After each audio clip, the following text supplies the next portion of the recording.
One of the questions we receive from time to time is, how do I pray? Do I just start by telling God all of my needs? Do I just praise God? How do I actually structure my prayer? And so I'd like to give you 5 points on how to structure your prayer each morning. The first thing to do is ask for forgiveness. Seek God's forgiveness before you begin to pray. And this point is drawn from Ecclesiastes 7:20, which says, "Surely there is not a righteous man on earth who does good and never sins."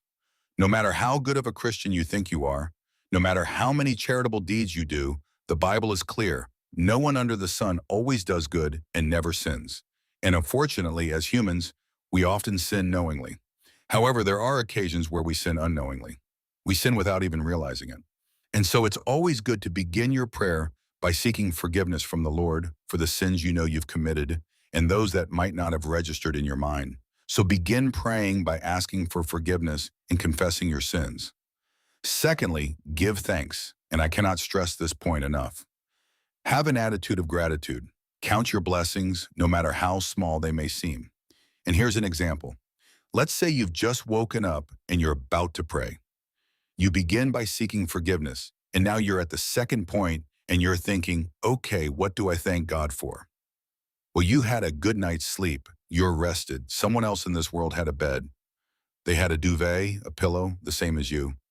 But they had no peace. They couldn't rest. They couldn't sleep well. But you could. That's a reason to be grateful. And then consider that you went to sleep because you wanted to go to bed at that time, or because you were tired, but someone else had to take something in order to fall asleep despite how hard they tried. That is a reason to be thankful. I haven't even mentioned the fact that God woke you up this morning when many people around the world went to sleep, set an alarm, but never woke up. You have so many reasons to give thanks. So after confessing your sins, be obedient to Ephesians 5:20, which says, giving thanks always and for everything to God the Father in the name of our Lord Jesus Christ. Now, the third point is really one of my favorite areas concerning prayer, and this is all to do with praise. I'd like to encourage you to praise God before you take your prayers any further. Bless his holy name. Tell him how good he is to you, how faithful he is, how great and mighty he is. Psalm 34:1 says, I will bless the Lord at all times. His praise shall continually be in my mouth.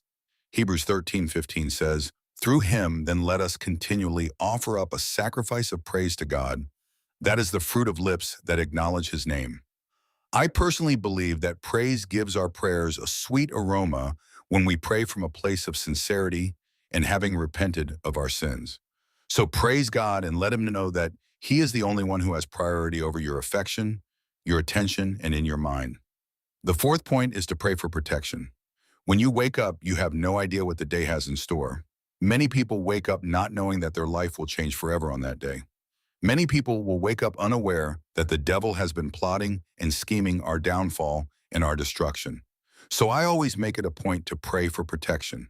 Speak the mighty and powerful blood of Jesus Christ to cover you. Pray that the Lord would go before you and destroy every trap that is set in your way. Ephesians chapter 6:12-13 say, for our struggle is not against flesh and blood, but against the rulers, against the authorities, against the powers of this dark world, and against the spiritual forces of evil in the heavenly realms. Therefore, put on the full armor of God so that when the day of evil comes, you may be able to stand your ground, and after you have done everything to stand. Pray for God's protection, saints. You don't know what type of attack you might face as you're driving on the way to work. You don't know the threat of the enemy that day. There are actually so many unknowns to each day, regardless of how meticulous your planning might be. So ask the Lord to be with you, to keep you, and to guard you.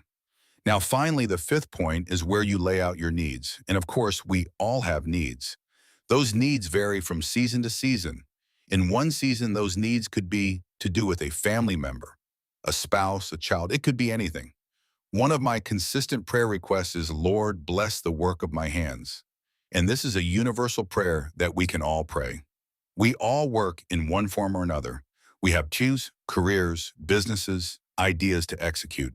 So we can all pray that the Lord would bless the work of our hands.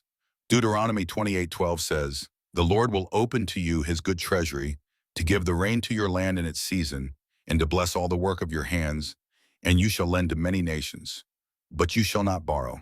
Not only is this a wonderful promise, but it's also a prayer request that's very relevant to each of us. We cannot succeed in anything without God's blessing and His favor. So to summarize, when it comes to structuring your prayer, begin with repentance. Ask the Lord for His forgiveness and then give Him thanks. Thank Him for the gift of life. Thank Him for health. Thank Him for having a sound mind. Just simply have an attitude of gratitude. And then you move to giving Him praise. Praise His holy name. Praise Him for being good. Let everything that has breath praise the Lord. That's what the Bible says. And then the fourth point to pray for is divine protection. The devil is out there in the world like a roaring lion looking for someone to devour. And so we sure need the protection of Jesus Christ. And finally, remember your own personal prayer requests. Pray for your family. Pray for a breakthrough. Pray for God to bless the work of your hands. Whatever it is, take it to the Lord. Dear Lord, we desire to live a life that's pure and pleasing to you. God, we desire to live a life whereby we aren't cycling in and out of sin. Cleanse us, Master. I pray that the blood of Jesus Christ, that precious blood that was shed on the cross at Calvary for us, we pray that it would cleanse us from sin. You're a God who's generous in love. You're great in compassion. Father, please hear our cry today. We want to be a people who live lives that please you, lives that honor you, God. We want to obey your word.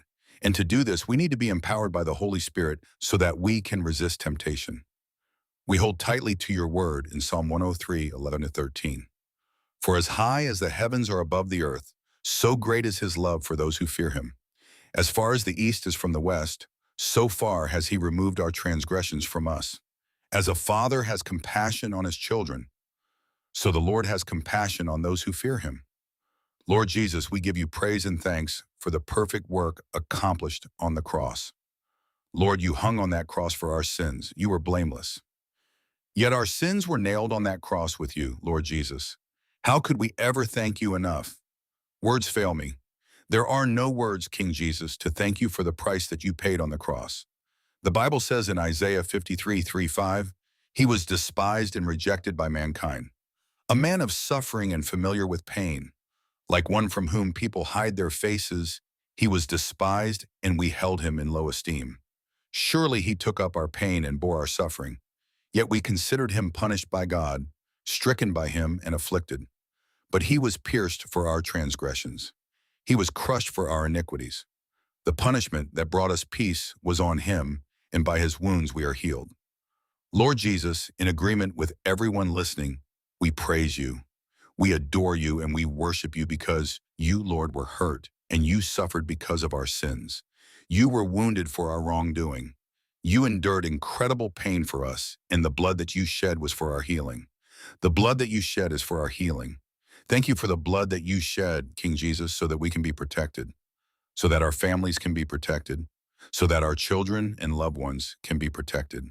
Thank you. Thank you, Lord Jesus, for the blood that covers us. It's that precious blood that shields us from evil. The Bible says in 1 Corinthians 15:3-4, for I delivered to you as of first importance what I also received, that Christ died for our sins in accordance with the Scriptures, that he was buried, that he was raised on the third day in accordance with the Scriptures. Lord, we thank you. We thank you for the resurrection. We thank you that death could not hold you. We thank you that the grave had no power over you. And because you live, we too shall live. Bless the work of our hands, Father. Open doors that no man can shut. Lead us, guide us, and direct our paths. In Jesus' mighty name we pray. Amen.